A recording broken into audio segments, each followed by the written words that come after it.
You're listening to the Rite Retirement Show.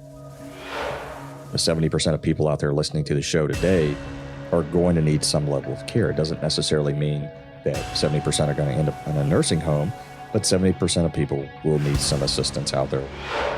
The biggest fear is running out of money for the retiree, but what we see is not enough people spend enough of their money. Cris prides himself in what matters to you. This is the Rite Retirement Show. Hello there, I'm Luann Fulmer, and welcome to the Rite Retirement Show with certified financial planner, financial advisor, and enrolled agent Graham Bauer of WG Financial Group. He's here today, of course, to give us some helpful advice about retirement planning, and he is filling in solo today as Cris is away. Now, if you have questions about anything that we talk about, you can reach out to our team. Complimentary, guys. You may call the number or text VISIT if you prefer texting, 256-937-2010. Remember to check us out on Facebook, too, throughout the week. Cris will update anything at WG Financial Group 256, any news headlines that happen that have to do with retirement planning. He will add things on there. The motto here is plan, retire, and play. That's what we talk about. Find us online at WGFinancialGroup.com. And remember, this show is available on Spotify and Apple Podcasts. Just search for the Rite Retirement Show. Graham, so excited to be here with you today. Yeah, great to be with you, Luann. How are you? I'm doing great. So, yeah, you are flying solo again today. So this is fun.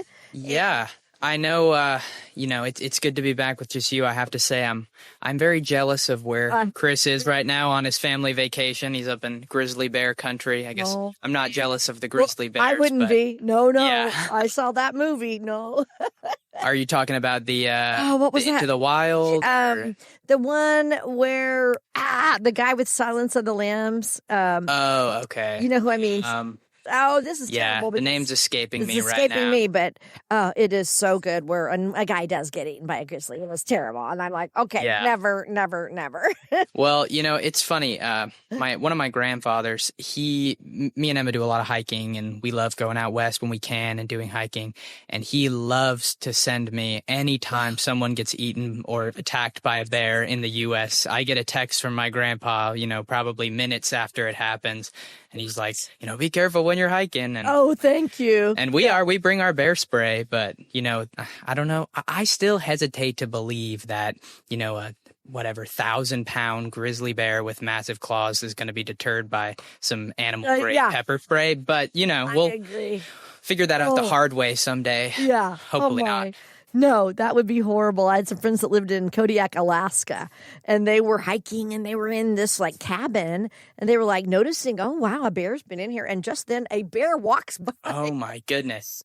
I'm like, oh, my gosh. But they traveled with gun in hand. So that's like reverse Goldilocks. The bear goes into the house and eats the porridge while you're gone. Well, good thing they weren't in there. Yeah, thank goodness. But yeah, that was crazy. But anyway, so speaking of crazy, I always like to see what you have for us on Real Talk. You found something really good for us again this week on social media. So it has to do with emergency funds. Tell us about it, Graham. Yeah, so I've seen a little bit of conversation about this online. And the basis of this video was kind of someone talking about why they don't think the conventional emergency fund is a good idea. And there were some decent points, and I'll give credit where credit's due as I kind of go into some of it. But I would have to say that there's a few reasons that I'm a big fan of an emergency fund, and one probably a little bit less talked about. So I kind of want to give two examples of, people that I've seen recently, clients, non-clients, in situations where I do think, they would have benefited greatly from this, or they have benefited from it. The first example I'll say is probably the most textbook, CFP test kind of example I could give, where it was somebody that I knew that, I'd recently had a child, they were married, and both people in the couple ended up getting laid off not long after that.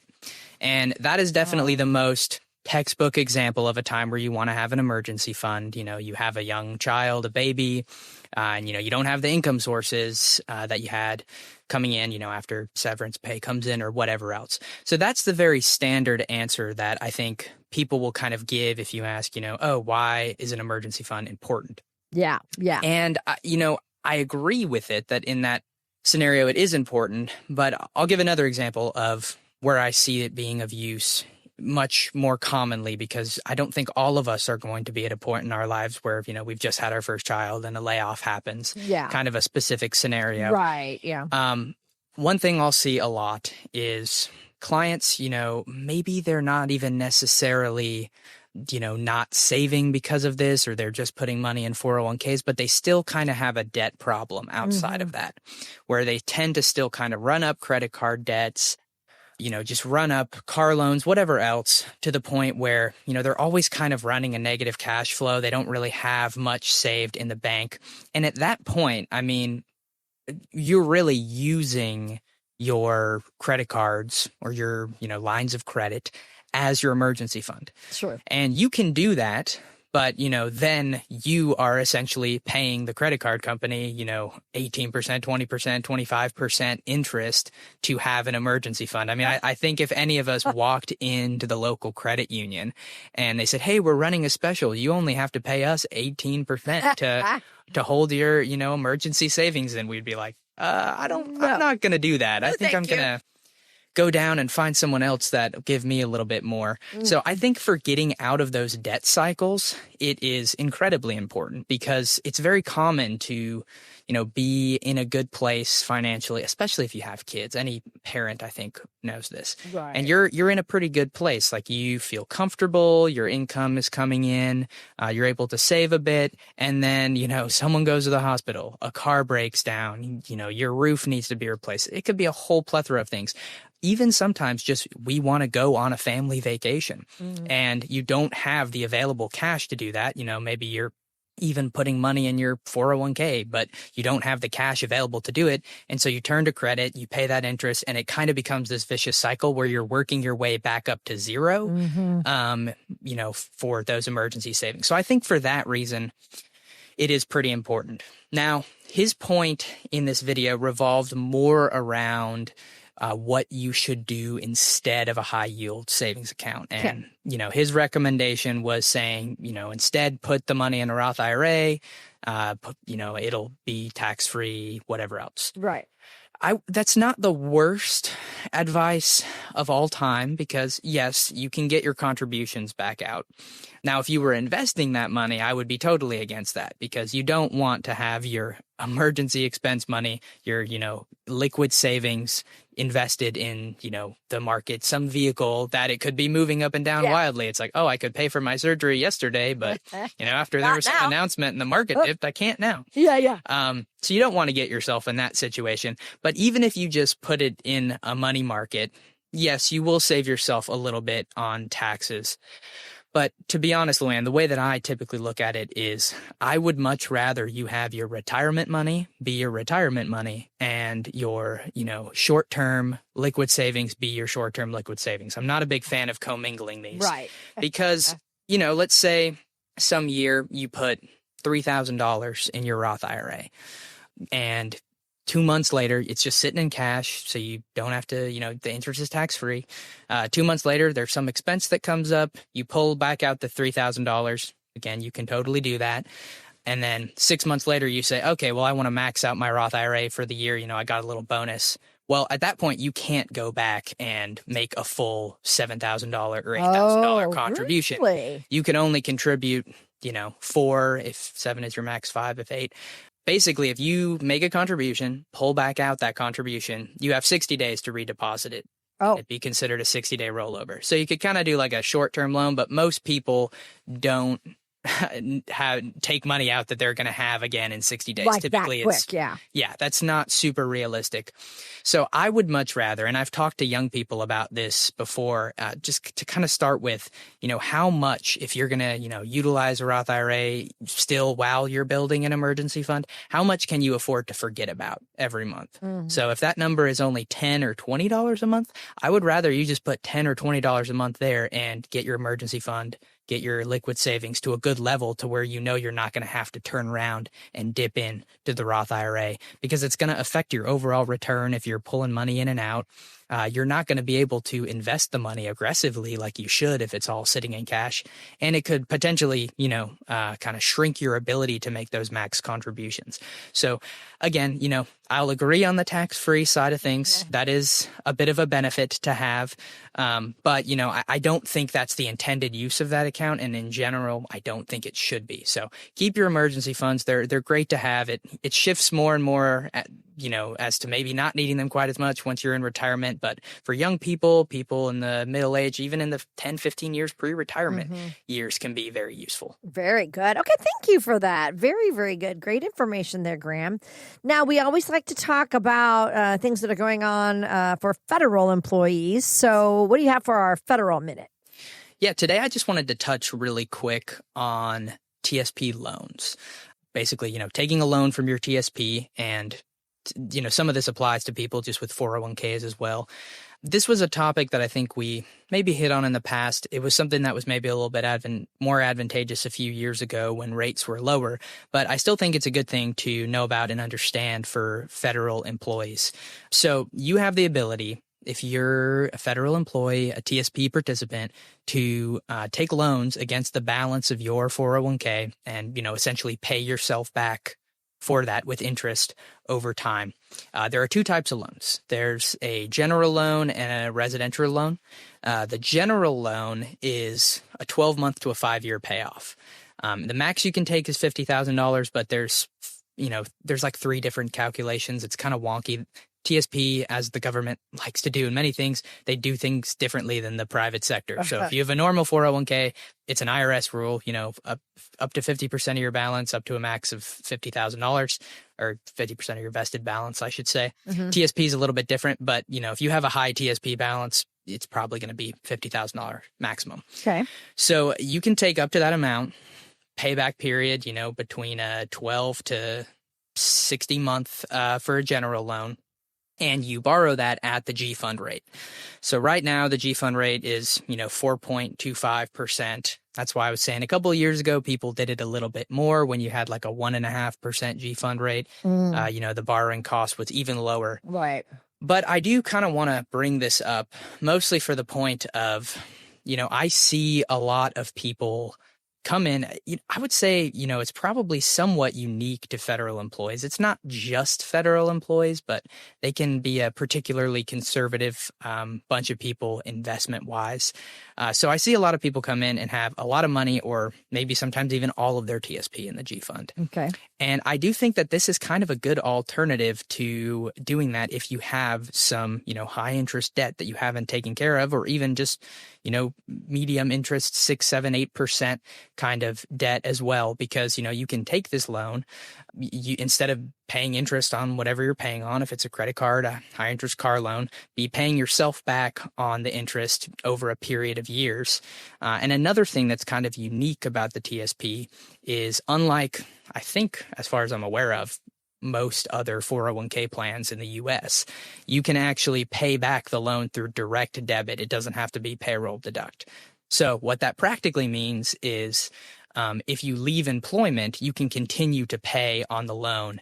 Typically, if you have a 401k loan, you kind of can't leave employment without either paying all of it off in a short window of time or taking it all as income, potentially with penalty. So it's a little unique for that as well. The other type of loan that I'll hit on real quick, because there's 2 types, is the residential loan. Residential. And, yes. So that one is, very similar in a lot of ways.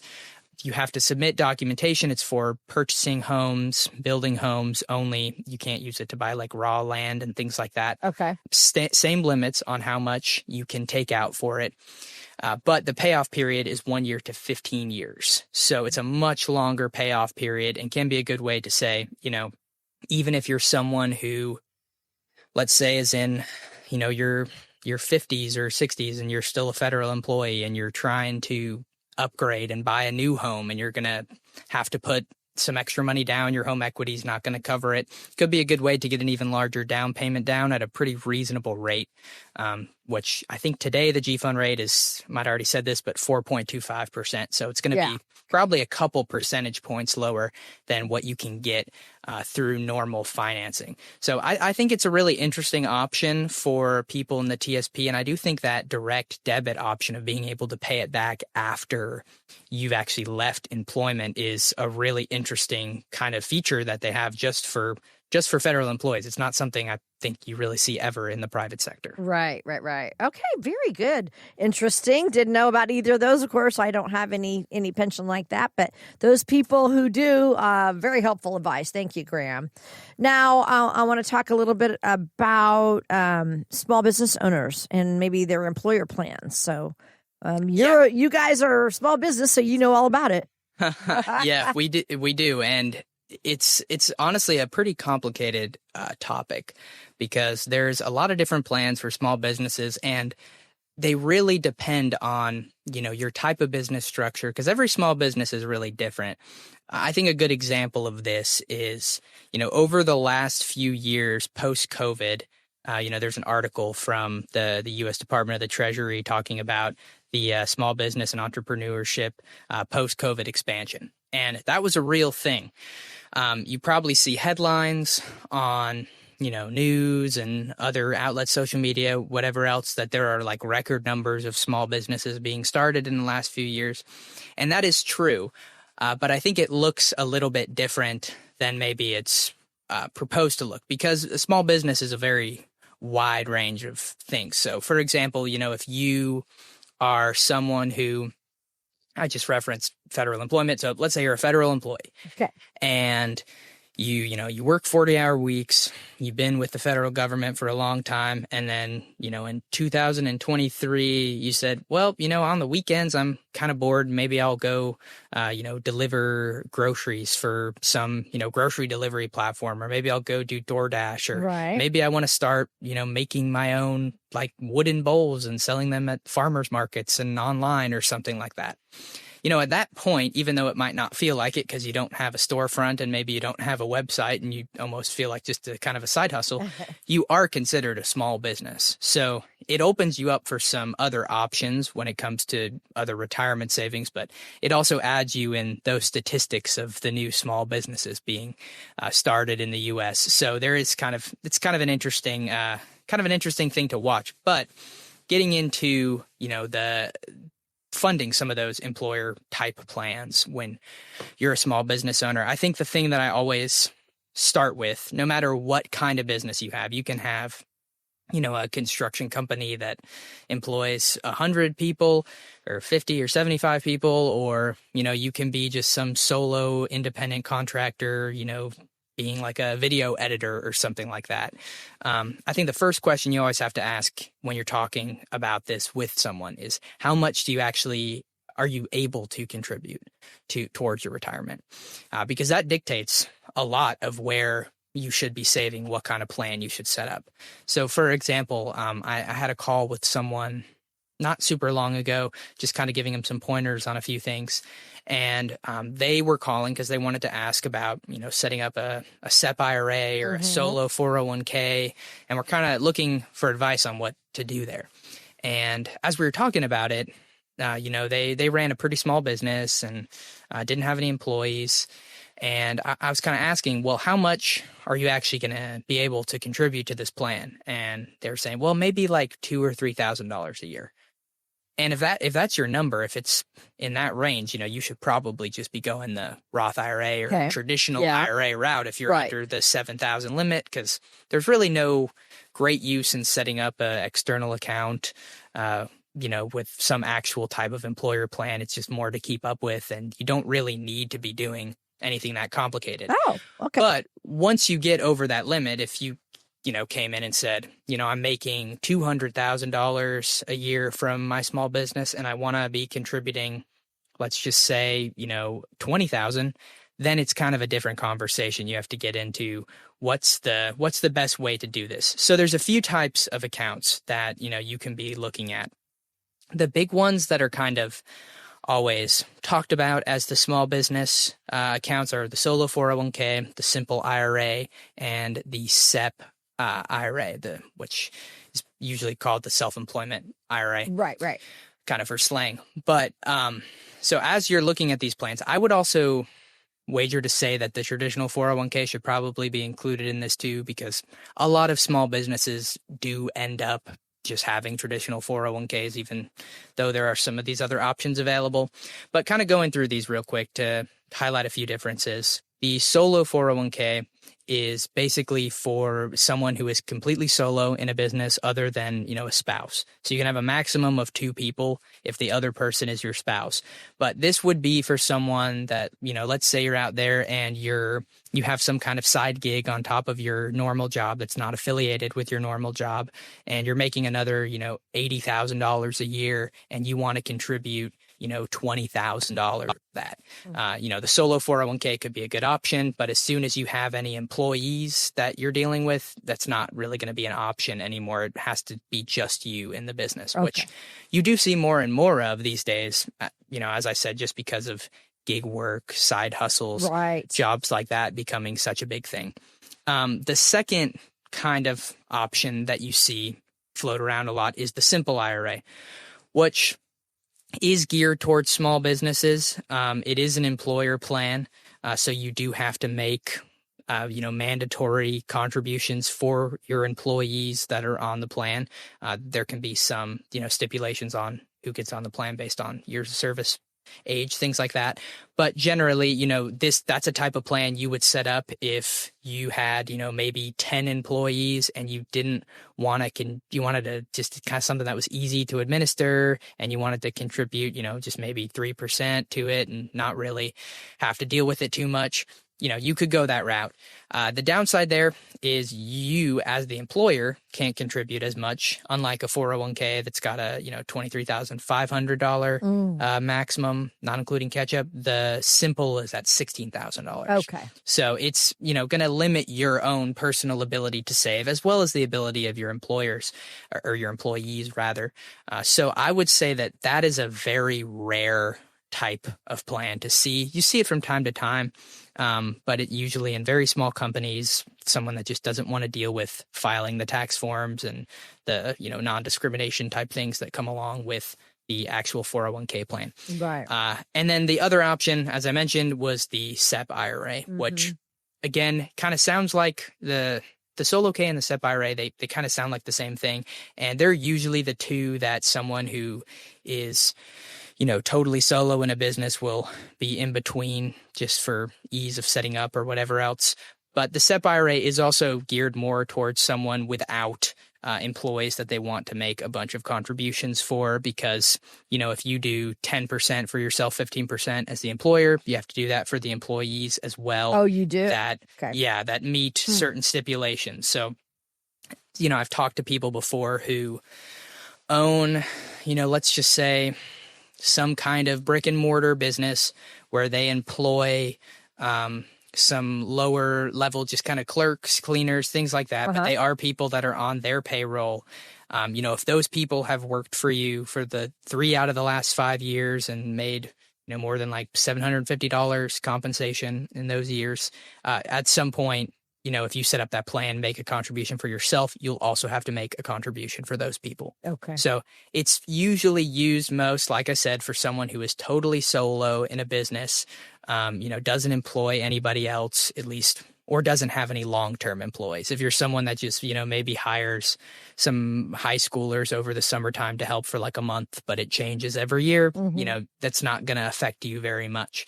So there's a lot to look at when you're kind of comparing the plans, when you're deciding which one is the best for your business.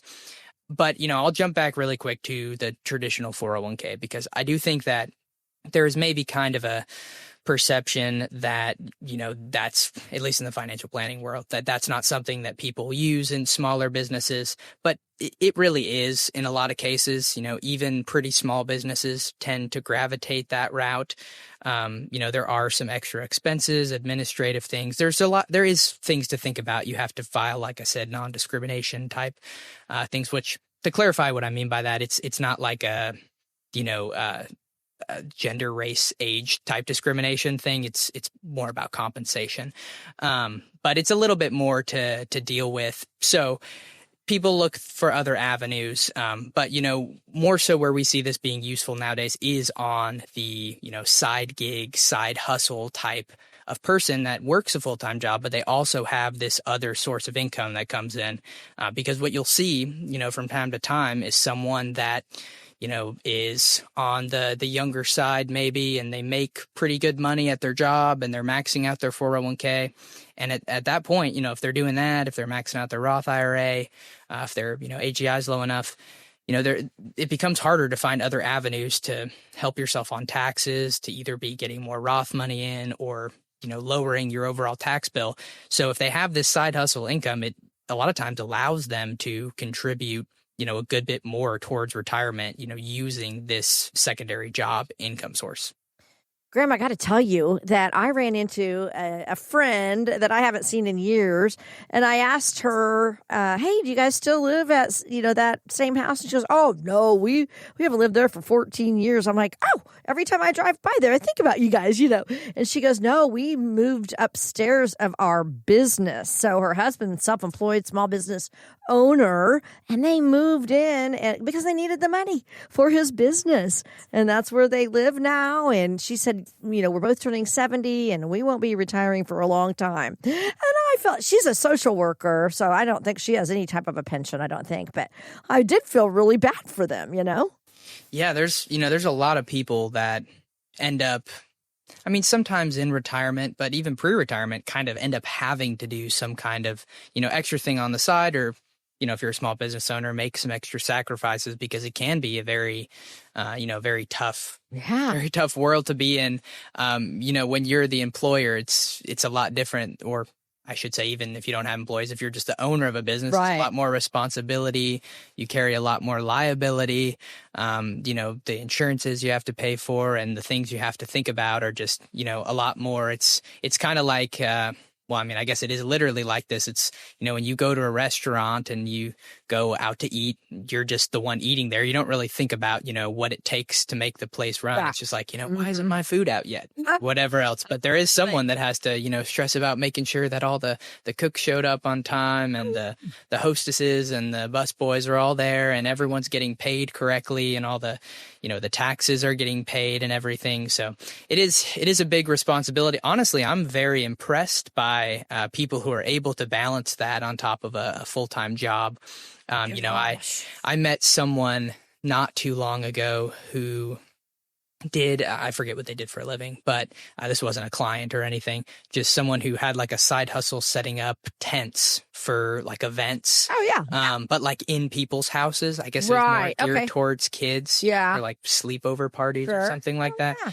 So there's so many just creative types of businesses that people have, and with these side hustles and gig work and everything, it's pretty interesting to learn about.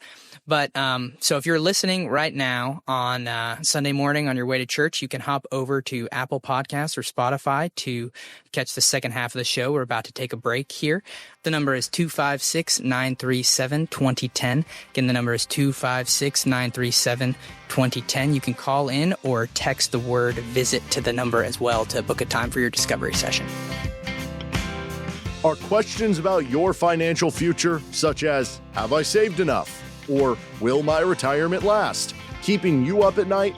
Text VISIT to 256-937-2010. That's text VISIT to 256-937-2010 and schedule your consultation today. Are you a federal employee feeling pressure from the early retirement offers like VERA, VSIP, or the Deferred Resignation Program? Recent government initiatives have introduced significant changes to federal retirement programs, making employees feel pressured to consider early retirement or face potential layoffs. At WG Financial Group, we help guide federal employees through these uncertain times. Our team understands the complex federal retirement systems and can help you make informed decisions. Call 256-937-2010 to schedule your complimentary discovery session with us today. We'll help you assess your options and create a personalized retirement plan to help you feel more confident. Visit WGFinancialGroup.com or call 256-937-2010 to book your session. Firm is not affiliated with the U.S. government. Investment advisory services offered through AE Wealth Management, LLC, an SEC registered investment advisor. If lingering doubts like, have I saved enough? Or will my retirement funds endure? are on your mind, it's time to consult with Cris Wallace. Text VISIT to 256-937-2010. That's 256-937-2010 to book your appointment and get the answers you need. And thank you so much for spending part of your day with us today. I'm Lou Ann Fulmer, here today with Graham Bauer. He's a certified financial planner, financial advisor, and enrolled agent at WG Financial Group. This is the Rite Retirement Show. You know, I do want to mention that if you are the owner or president or HR manager of a business, Cris and the team would welcome the opportunity to hold a lunch and learn for your employees. And they do this complimentary for businesses right here in the Huntsville area. They can help your employees by answering questions they may have about just some of the more complex things we talk about on our show regarding your retirement savings. And they can help ensure that, that your employees are on the path to a successful retirement. So just call 256-937-2010 to schedule the complimentary lunch and learn for your employees, meaning they will bring you lunch and hold a complimentary meeting. All right. So in the world of investments, two approaches often dominate the conversation, and that would be active and passive investing. And it's kind of like, when you're looking to buy a sports car, you're going to get one that's, really a sporty one, or maybe an SUV for families, depending on what you want or what you need. So while your money's been flowing increasingly toward passive approaches in recent years, here's the question. Which strategy is going to be right for your retirement journey? And we've talked about this before, Graham, active and passive investing. I want you to explain just the fundamental differences, please. There's a few different sides of the conversation of active and passive investing.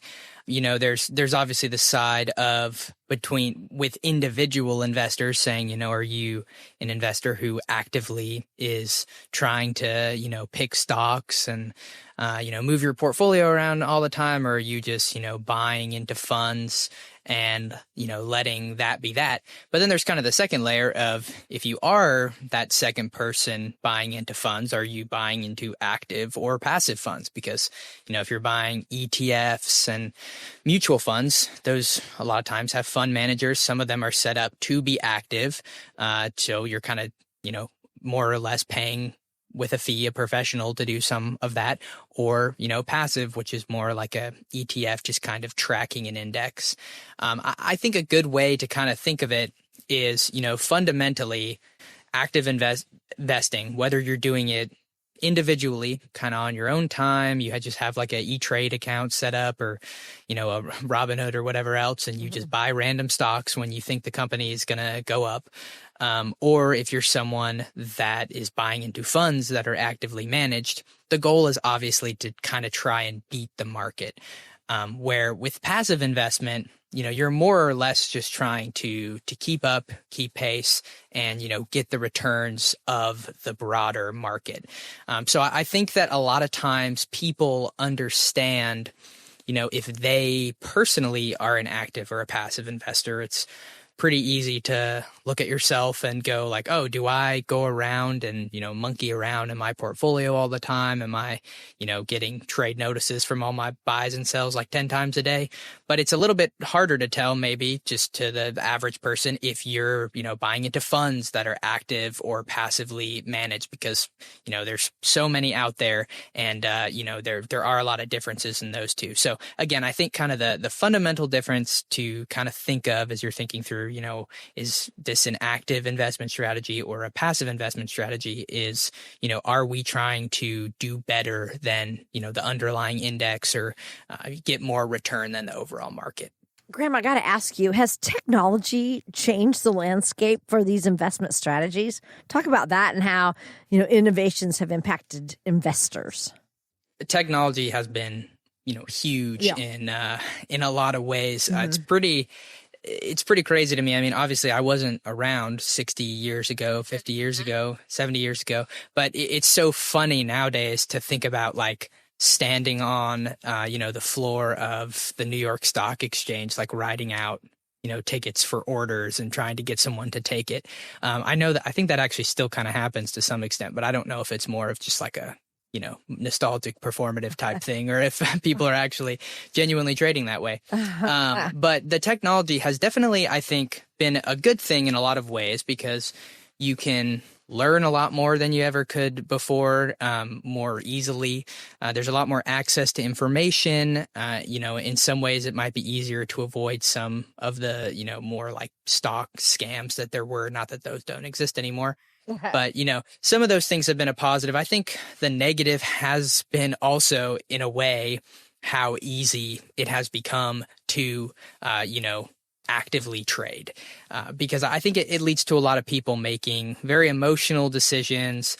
You see markets move pretty wildly, especially with individual, traders. I think obviously a very stereotypical classic example of this would be what happened with GameStop a few years ago, where, a bunch of people just kind of ran up the price like crazy, that they could kind of do that very easily, very quickly on the retail side. Because you basically just pull out your phone and, transfer some money over and type in an order.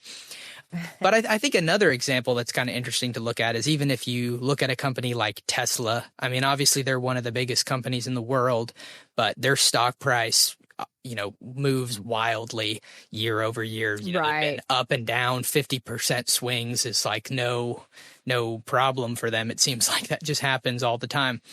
But, one interesting thing about them is they're about somewhere between 40 and 44% of that whole company is owned by individual investors. So when the stock price is moving, it can move pretty rapidly, even compared to some of the other largest companies, because there's so much emotion in that when you're dealing with a bunch of individual investors. And if you look at, compared to, some of the rest of the Mag 7, the, other large companies like Meta, Amazon, Apple, Nvidia, Google, their average ownership on individual investors is like 17, 18%. So there's a little bit less emotion tied up in that when you're dealing on the institutional versus the the retail side, with everybody kind of getting their hands in and trying to time everything all the time. So it's become a very interesting dynamic. I mean, you even probably saw it to some extent, not totally, but because this was more than just individual people, but with everything with the tariffs and the tweets going out and everything, how fast information can move and how fast people are able to react to that information. Yeah. So, people, I think it's good on the one hand, but on the other hand, you got to know yourself and know, am I going to be too emotional about this? Should I really be the one handling this? Or am I going to be just in there all day? It's basically, becoming my side hustle, like we talked about in the last segment. Yeah, exactly. So, when you're comparing investment approaches, a lot of times, people look at the performance and fees and all that, but taxes can actually impact the bottom line as well. So let's talk about that and how active and passive strategies do differ when it comes to tax implications for retirees. Yeah, so we did I think pretty much half of our show about this a couple weeks ago. Yeah. So if this is something that, you're listening and you're really interested in, I'll plug it again. You can hop over to Spotify, Apple Podcasts and get the show. I'm not sure what the title is off the top of my head. But we did, probably a whole half hour on the, tax implications of passive versus active investing in brokerage accounts and things of the sort. So this mostly applies to, non-qualified brokerage account type investing. So when you're talking about an IRA, a Roth IRA, a 401k, a SEP IRA, SIP, any of those type of, tax qualified accounts where the gains and the interest and the dividends are all kind of, wrapped up in that account. They're not all flowing through to your tax return. You're not going to run into this like you would for, non-qualified brokerage account type investments. So just to kind of recap some of that, a lot of active funds, and this is typically when I say active, I'm going to be referring to mutual funds. That's the most common place you'll see this. you will maybe, let's just say you have, $500,000 in a brokerage account, and it's, invested in the S&P 500, half of it in bonds, and it generates some interest from the bonds, but you know that ahead of time, but then you look at your tax return at the end of the year and you say, why do I have like $17,000 in capital gains on my tax return? I didn't sell anything. I just bought this fund and I've been holding it for long-term investment. Well, if you're actively managed, then you technically own like a fractional share of those funds in the inside of the fund, or really of those positions, those stocks inside of the fund. And if the fund manager moves that around because he thinks something is going to be better positioned, or is, trying to move money from one stock to another, you're going to get a fractional part of the capital gains that come from that. So on a year like the last 2 years where you've seen, 20% plus jumps in the market, that's usually a time where fund managers will say, okay, well, we need to, reposition some things. The allocation's getting a little bit off. So what we've seen a lot of in the last few years in particular is someone coming in and, they owed a lot in taxes and they didn't understand why. They were like, I thought that I was withholding enough. I was withholding extra. I didn't take any money out of any of my accounts. And it's, attributable to those, what they call phantom gains, where it's kind of a capital gain that you had, but you didn't really technically generate it. You just owned a fund that generated it. So, it depends on people's individual situation, but typically, we don't advise that, just because it can cause those, surprise situations on taxation that you weren't expecting, and especially if you're a high tax bracket type person. So, comparing that to, an exchange traded fund, an ETF, typically there is very low turnover in those funds, meaning that they don't move positions in and out a bunch, because they're kind of just trying to, like I said, track with an index. They're not in the market of trying to, beat it by 5% or anything like that.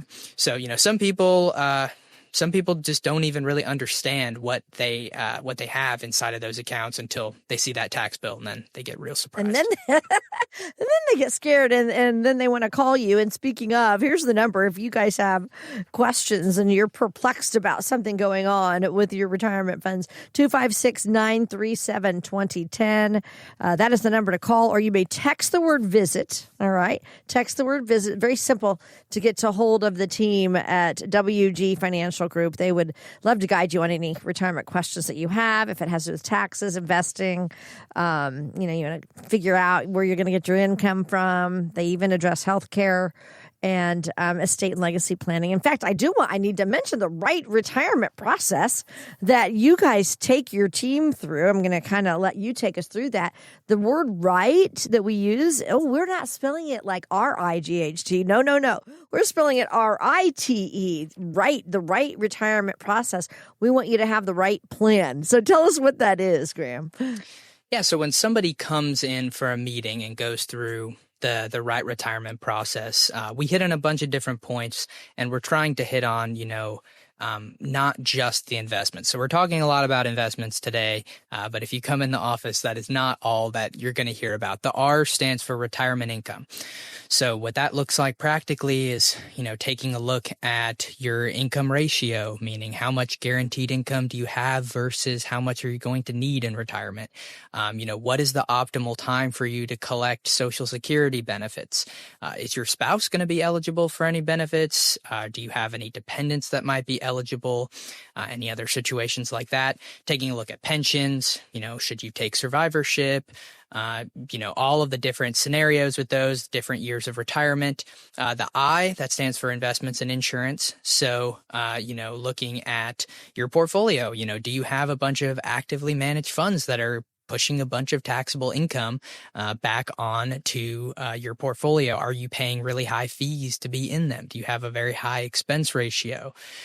Things of that sort. Is your family protected against, premature death, long-term care? Those types of things are those things that you need. The T, that stands for taxes. So that's when we're taking a look at the optimal place to be making contributions.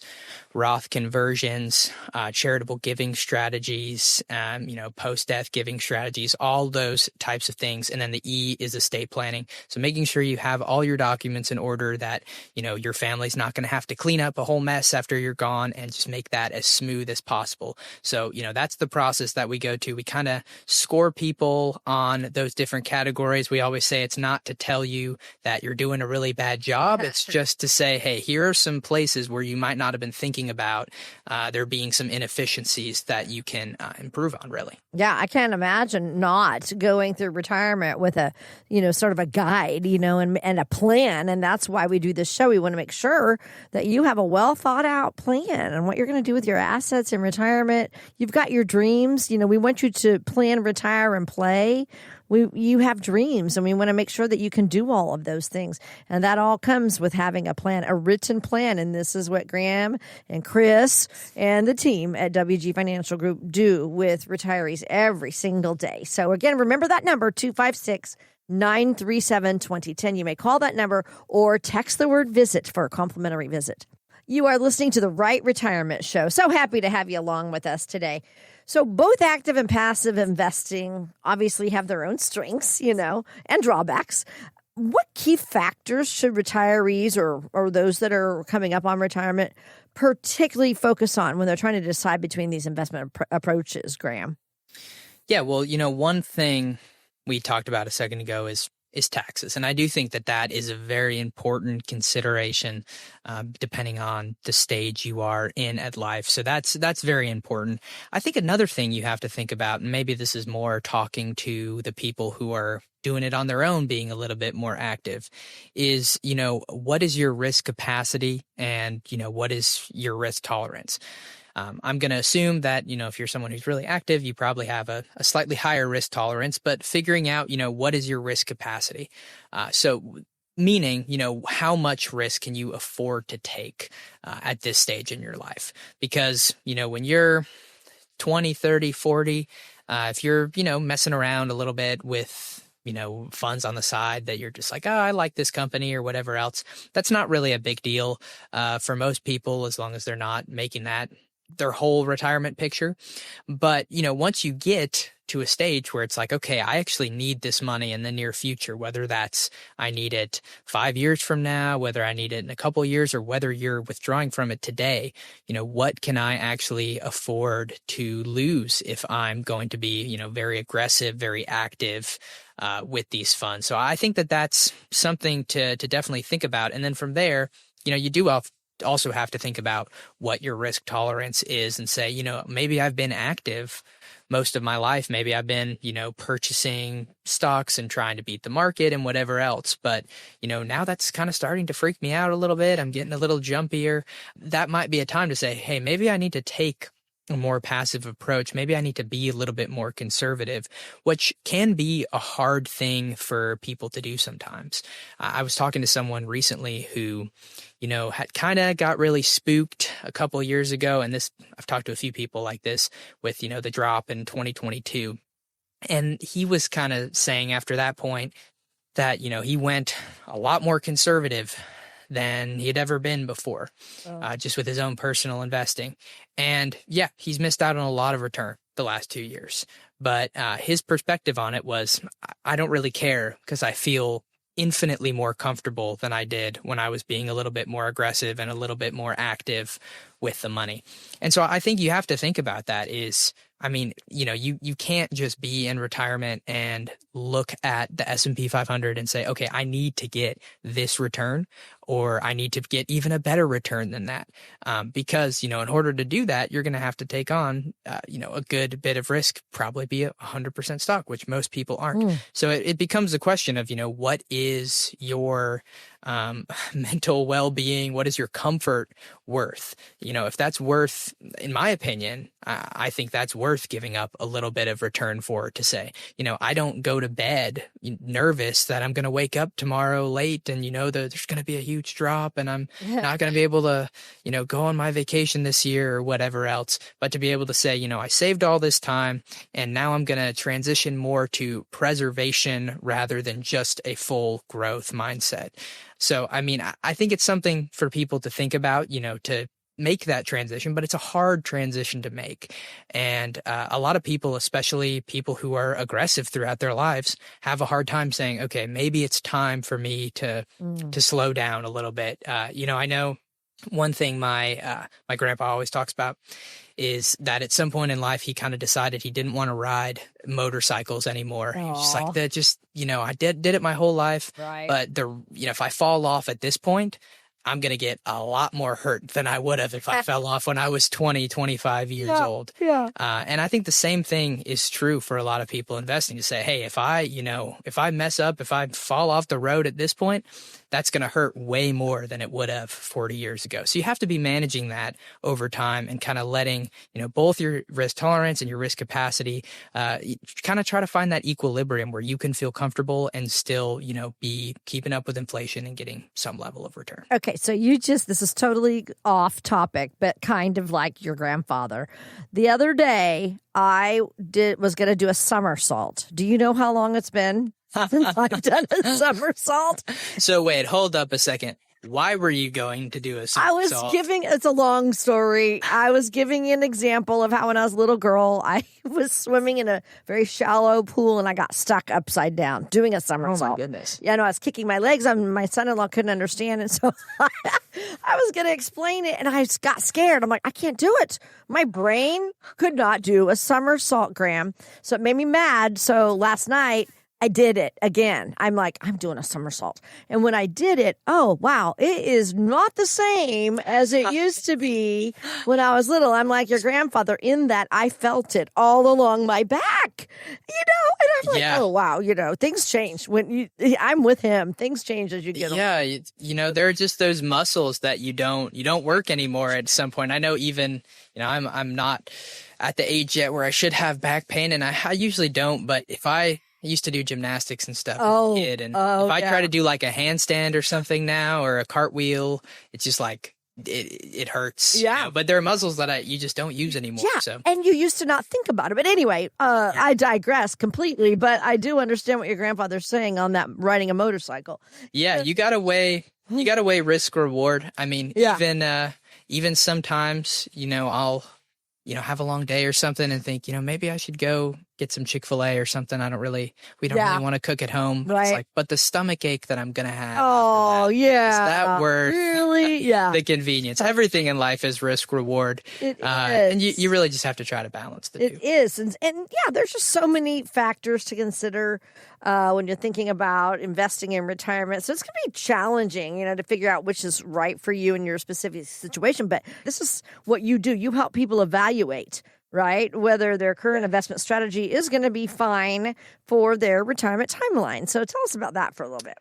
Yeah. So, I mean, when you're moving closer to retirement, I do think it's very beneficial to have someone that you can talk to, that you can, be running different scenarios with, and to just have an overall plan for your retirement. Because, if you're flying solo at that point in your life, there's a good chance you're just going to feel a little more uncomfortable than you would otherwise, because you just haven't kind of had that, independent third party. I'll say that's not you, because, sometimes we have a hard time either being honest with ourselves or we're too hard on ourselves. So it's good to have someone else to say, like, no, you're not crazy. Maybe there's a couple things you could improve on here, but, you're good to go. You're good to do this, and get that confirmation. One thing I've been working on a lot with people recently is, we talk about this a lot on the show, but trying to get people to feel more comfortable in their retirement and feel more confident in their retirement to start spending a little bit more money and, doing some extra things, because you save your whole life for this point, and there can be that fear of, I don't want to lose this nest egg that I have, and spending it almost kind of feels like losing it. It feels like it's going down, or it's not growing as much because, I'm spending it, and it should just, grow. And I do think you need to be able to have someone pushing you to say, hey, you guys, you've won the retirement race. You're there. It's time to go out and, make memories with family, use the M&M money, like we like to say, make memories money, go do some extra things. So I think if you're someone who's in retirement, a question that I'll often ask if people are saying, we're comfortable with our income. We don't feel like we're really penny pinching or whatever else. We kind of just have our lifestyle. Is to say, if you had another $1,000, just $500 a month, it can be a small number. Would you have an easy way that you could spend that money? If that was coming in, would you be like, oh yeah, that would just flow out? Well, maybe if you have, the capacity to have extra withdrawals or, whatever else, depending on your plan, maybe you should start doing that and just say, hey, let me just start taking it and say, if I can spend it, I should do that. If that's making memories with kids, grandkids, friends, all that good stuff. So I think it's good to just have someone else, just kind of pushing you to, make sure that not only are you protected in retirement, but that you're also, living it up kind of to the fullest extent that you can. Right. Graham, sometimes it can be difficult to know if what you're doing in your investment portfolio is really working in your best interest. So tell us what value someone might gain from getting a second opinion on the retirement strategy that they already have. Yeah, well, like I said earlier today, we talked a lot about investments today, especially in the second half of the show. But, there's so much more to somebody's retirement than just their investments. So, I think that if you are someone and you're working with someone and that's all you ever talk about, it would be really good to get a second opinion, because while that is an important part of it, it's part of our process too. That's certainly not all of it. There's, all the things we go over in, the Rite Retirement process, all of those different touch points that we kind of try to hit on. It's very common to, see somebody come in and, they're working with somebody, but, they just don't have the confidence level. And I think that's the most common thing you'll hear somebody say. They'll come in and it won't necessarily be one specific thing. It's not like the person they're working with smells bad or, said something mean or anything like that. Right. They'll just say, oh yeah, we're happy with it and whatnot, but we just don't feel really confident about, getting to this next stage in life. We don't feel confident about taking that leap yet.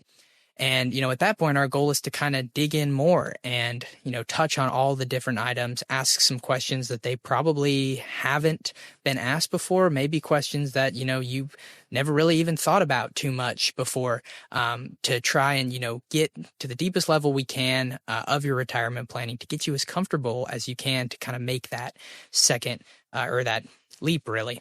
So, as we kind of wrap up the show, I think it's a good thing for people to be thinking about, if they have that comfort level. We always even say to people, even if you're, just meeting with us for the first time, you don't work with someone, it's a good idea to go talk to multiple different people and, get some different opinions, get different philosophies, because of course we have the way that we like to do things, but, not everybody does every single thing the same way. You might connect with some people more than others. You might like the way some people do some things more than others. Or, I'm, getting the green light from multiple different sources. Feel a little bit more comfort to not have to later say, oh man, maybe I need a second opinion now. So if you're in that camp, or if you're just someone wanting to start the process of coming into the office, having the discovery session, going through our Rite Retirement planning process, you can give us a call at 256-937-2010. Luann, thanks so much for being here today. Yeah, this was Graham. Fun doing it just us. Cris will be back next week as usual. If you didn't catch the first half of the show, you can hop over to Apple Music or Spotify and or wherever you get your podcasts and get it. I hope everyone has an awesome and blessed week, and remember to serve every person in every situation with a servant heart. Graham Bauer holds the enrolled agent designation, but is not currently offering tax preparation services. Neither the firm nor its agents may give tax advice. Individuals should consult with a qualified professional for guidance before making any purchasing decisions. Please remember that converting an employer plan account to a Roth IRA is a taxable event. Increased taxable income from the Roth IRA conversion may have several consequences. Be sure to consult with a qualified tax advisor before making any decisions regarding your IRA. Investment advisory services made available through AE Wealth Management LLC, AEWM. AEWM and WG Financial Group are not affiliated companies. Insurance products are offered through the insurance business WG Insurance Services. WG Financial Group is an investment advisory practice that offers products and services through AE Wealth Management LLC, AEWM, a registered investment advisor. AEWM does not offer insurance products. The insurance products offered by WG Insurance Services are not subject to investment advisor requirements. AEWM and WG Financial Group are not affiliated companies. Investing involves risk, including the potential loss of principal. Any references to protection, safety, or lifetime income generally refer to fixed insurance products, never securities or investments. Insurance guarantees are backed by the financial strength and claims-paying abilities of the issuing carrier. This radio show is intended for informational purposes only and is not intended to be used as the sole basis for financial decisions, nor should it be construed as advice designed to meet the particular needs of an individual situation. WG Financial is not permitted to offer, and no statement made during this show shall constitute tax or legal advice. Our firm is not affiliated with or endorsed by the U.S. government or any governmental agency. Information and opinions contained herein provided by third parties have been obtained from sources believed to be reliable, but accuracy and completeness cannot be guaranteed by WG Financial. This radio show is a paid placement.